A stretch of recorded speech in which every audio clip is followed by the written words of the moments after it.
My name is Craig Sadler. I teach here at Malcolm Price Laboratory School at the University of Northern Iowa. I teach 4th grade, and this is my 2nd year of teaching here. I'm Kim Miller, and I'm at the Price Laboratory School at the University of Northern Iowa. I'm a resource teacher, so I work with students in special education, and I work 70% of my day in the regular classroom, team teaching with the classroom teachers, and this is my 19th year of teaching. This lesson was based around the story The Left-Handed Shortstop. And the first activity saw the introduction of the book, where we introduced the rules to the students, let them know what our expectations were, and started with the introductory activities. In the second example, we were using the web page to assist the students in the content review. And then in the third example, you saw them putting all that knowledge that they've obtained into usage with the baseball activity. We had 4 goals and objectives for this activity. The first one had to do with language arts, and there were specific things we were looking for. We wanted to develop the students' reading comprehension, first of all. We used a graphic story structure to do that, and we also used questioning techniques where the students had to identify, write their question, a think and search question, and an on my own question.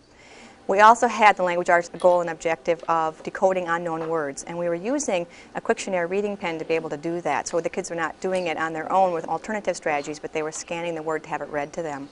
Also in language arts, we were looking at vocabulary development. So the students could use a Quictionary pen and a Franklin spell checker to identify unknown vocabulary words. Second of all, we had some technology objectives that we wanted to accomplish. We wanted the students to be able to have different types of technology to use, including the Quictionary pen, the Franklin spell checker, and the website actually where they generated a game. Third of all, we had behavior goals for the students. We wanted them to be a team player, we wanted them to listen to the coaches, and we wanted them to stay in the game. And they did that through a self-monitoring card. And last of all, we had the goal of just having fun. We all wanted to be able to get into the game and enjoy it. This activity was part of our language arts unit. The story that we used, The Left-Handed Shortstop, we broke it down into 3 activities. Activity 1 showed the introduction of the book, of the story.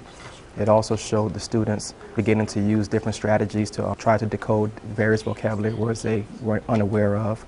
The second activity displayed the classroom webpage and the use of the video games and how we use the video games to help motivate the students in all the other lessons that we're doing.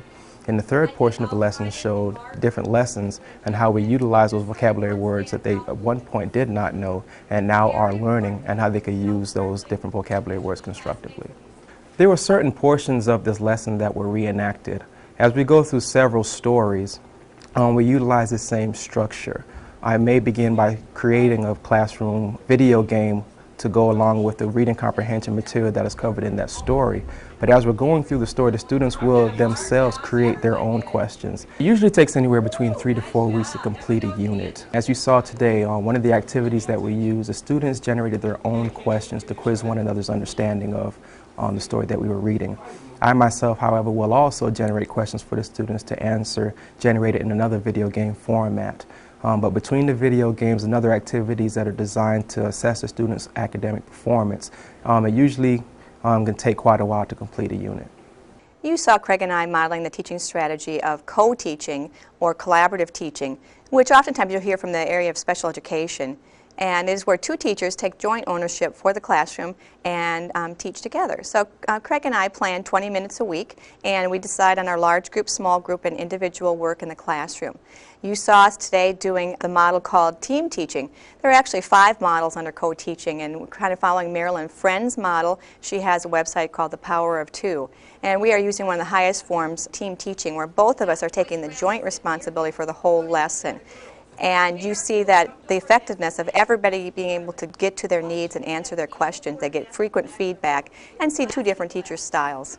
I would have to say with the Quictionary reading pen, the fun of using it, but the great capability students have to not just skip over a word when they don't know how to read it or say they don't know the definition, but to be able to find out the answer right then and to be able to learn new knowledge that way. And by putting in a bookmarker, we can come back and look at those words again and again. So it really does expand their learning and makes them take some ownership and independence in their learning. The graphic organizers also help students understand the main parts of the book and really comprehend what they're reading in the big picture. And giving them those story structures and those scaffolds definitely lets them read other books that would be fiction stories or sports stories and remember those main parts to look for, which then will aid their reading comprehension. Part of the model that was most evident in our activity had to do with the learning and the teacher knowledge and behavior. Those were both our strengths due to the fact that we were co-teaching together and could make this possible. I'll start with the learning. First of all, we tried to make it an enjoyable experience. When you have two people that are teaching together and two different ideas, you can have fun with it and really develop a clear relationship. And that's why you saw us wearing the baseball uniforms today and getting the kids into it and really having some fun and being yourself. Also, the frequent feedback that we gave the students could keep them on task. So when one person was doing the main talking, the other person could be moving around and giving the other students frequent feedback to make sure that they were actively involved and on task. Teacher behavior and knowledge is another big strength of co-teaching, in that we can share our knowledge together. So Craig can take his knowledge in technology and share that with me, and I can take my knowledge in language arts curriculum and share that with him. Put those two things together, and you have a dynamic curriculum